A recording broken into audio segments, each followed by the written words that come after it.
మార్పు రావాలి, కేసీఆర్ పోవాలని నేను నినాదం తీసుకొస్తేనే కేసీఆర్ పోయిండు, కాంగ్రెస్ ప్రభుత్వం వచ్చింది అనేది వారు నిన్న చెప్పగానే చెప్పారు.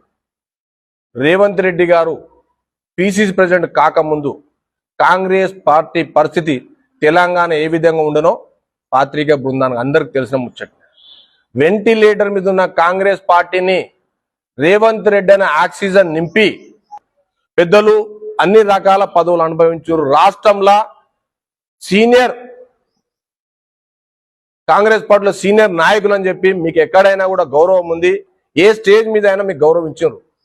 కాంగ్రెస్ పార్టీ అగౌరవపరిచిందని చెప్పి మీరు అంటుంటే నేను 40 సంవత్సరాలతో మీ దగ్గరనే పనిచేసిన కార్యకర్త, కాంగ్రెస్ పార్టీ కార్యకర్తగా. సరే, నాకైతే మిమ్మల్ని ఎక్కడ అవమానించినట్టు ఇబ్బంది పెట్టినట్టయితే నాకు కనబడలేదు. ఏ కాంగ్రెస్ కార్యకర్తను ధరలు వాగు దాటిపించిండ్రో సభాముఖంగా మీరు చెప్పాల్సిన అవసరం ఎంతైనా ఉంది. కాళేశ్వరం ప్రాజెక్ట్ కట్టిండ్రు అని చెప్పి గత 20 సంవత్సరాల సంధి బీఆర్ఎస్ పార్టీని ఏకదాటిన తిట్టుకుంటూ ఉన్న మీరు నిన్న కాంగ్రెస్ పార్టీ రాజీనామా చేయంగానే కాళేశ్వరం లేకపోతే తెలంగాణ రాష్ట్రం లేదన్న స్థాయిలో మీరు నిన్న మాట్లాడింది. నెల రోజుల క్రితం వరకు కాళేశ్వరం కూలిపోయింది, కాళేశ్వరంతో ఏం లాభం లేదు, తుమ్మడి హడ్డి కాడ కట్టేది ఉండే, రాజశేఖర్ రెడ్డి గారు తుమ్మడి హడ్డి అని చెప్పారు. తమరు కూడా ఒక 10 సార్లు తుమ్మడి హడ్డి ఎక్కడుంది ఏం కాత మీరు పోయినరు, చూసిండ్రు. గవర్నమెంట్ కూడా సలహాలు కూడా ఇవ్వడం జరిగింది యాజ్ ఏ ప్రతిపక్ష నాయకునిగా, స్థానిక ఎమ్మెల్సీగా.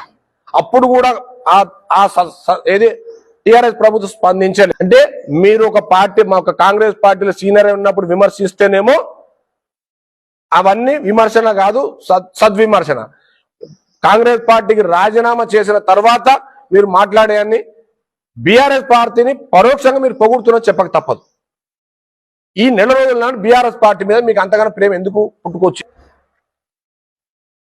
ఉచిత బస్సు ప్రయాణం ఇచ్చినందుకు రేవంత్ రెడ్డి పోవాలనా?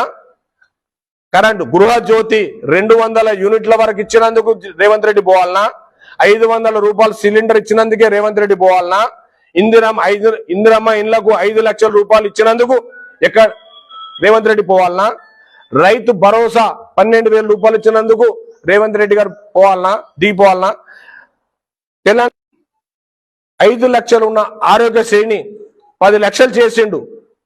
సామాన్య జనానికి 10 లక్షల రూపాయల ఆరోగ్యశ్రీ చేసినందుకు రేవంత్ రెడ్డి పోవాలనా? 2 లక్షల ఏక మొత్తంలో రైతులకు తెలంగాణ రాష్ట్రంలో భారతదేశంలో ఏ ప్రభుత్వం ఇంత సాహసం చేయలేదు. గతంలో సోనియా గాంధీ అప్పుడు గౌరవ ముఖ్యమంత్రి రాజశేఖర్ అప్పుడే ఏ మొత్తంలో మార్పు చేసినట్టు ఇలా దయచేసి మీరు ఆలోచించాల్సిన అవసరం ఎంతైనా ఉన్నది. మీకు మమ్మల్ని ఎవరు పొమ్మని పొగబెడుతున్నారని మీరే అన్నారు. మిమ్మల్ని పొమ్మనటోళ్ళని అయితేనే మీకు అప్పటికి 20 నెలల టెన్యూర్, ఇది 2023 డిసెంబర్ 9 తారీఖు వరకు మీకు ఎమ్మెల్సీ పదవి కాలం 20 నెలలు ఉంది. నాకు ఆ 20 నెలలు మంత్రి పదవి ఇస్తే ఏం పోతుండే అనేది మీరే ప్రత్యేకంగా ఒప్పుకోవడం జరిగింది. అంటే మీకు ఒకవేళ మంత్రి పదవి ఇచ్చినట్టయితే ఆనాడు పార్టీ మారకపోదురు కదా. రెన్యువల్ చేసినట్టయితే రేవంత్ రెడ్డి గారి మీద మీరు అసలు మాట్లాడకనే పోదురు. మీ దగ్గర ఉన్న కార్యకర్తలు, మీ అనుచర గణం, డిసిసి అధ్యక్షుడు 20 లక్షల రూపాయలకు టికెట్ అమ్ముకున్నప్పుడు అన్నప్పుడు మీరు వాళ్ళని ఎందుకు మందలించలేదు? బీ ఫాములలో ఎవరన్నా డబ్బులు తీసుకుంటారా?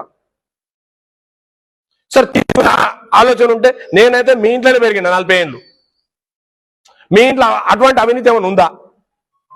మీరు అంటే అవినీతి ఉంటేనే ప్రోత్సహించున్నాను. అయితే ఇంట్లో అవినీతి లేనప్పుడు నేను ప్రోత్సహించున్నాను ఎట్లయితే? బయటకు 40 ఏళ్ళు మీ గడపల్లో పెరిగిన, మీరు ఏం చెప్తా పని చేసినా, ఏడో కూర్చోమంటే ఆడ కూర్చున్నా, మీకైతే ఎప్పుడు వ్యతిరేకం చెప్పలే. ఏమైనా వ్యతిరేకించినామంటే దారుకుడు వ్యతిరేకించిన, మనం మాత్రమే వ్యతిరేకించుకున్నాం. ఏ మాత్రం అవకాశం ఉన్నా కాంగ్రెస్ పార్టీతో పనిచేసినట్టయితే మీ గౌరవం మీకు ఉంటుందని ఈ సభ పాత్రికేయ బృందం తరఫున జగిత్యాల మొట్టమొదటి మీటింగు దీన్ని మీరందరికీ విజ్ఞప్తి చేస్తూ ముందుకు తీసుకుపోవాలని కోరుకుంటూ, మీరు ఎమ్మెల్యే ఓడిపోయినరు, ఎంపీ ఓడిపోయినరు, సీఎం రిలీఫ్ ఫండ్ లాగిన్ రాష్ట్రంలో ఓడిపోయిన వాళ్ళకి ఎవరికి ఇవ్వలేదు. మీరు కోరుకున్నారు కాబట్టే సీఎం రిలీఫ్ ఫండ్ లాగిన్ మీకును మీ తరఫున మీకు ఇస్తున్నాం కాబట్టి సింగిల్కి ఇచ్చినట్టు వ్యతిరేకం వస్తామని చెప్పి గౌరవ పిసిసి ప్రెసిడెంట్ కావచ్చు, గౌరవ రేవంత్ రెడ్డి ముఖ్యమంత్రి గారు కావచ్చు, ముగ్గురికి లాగిన్ ఇచ్చింది నిజం కాదా? ఓడిపోయిన వాళ్ళకి ఎక్కడో లాగిన్ ఇయ్యలే.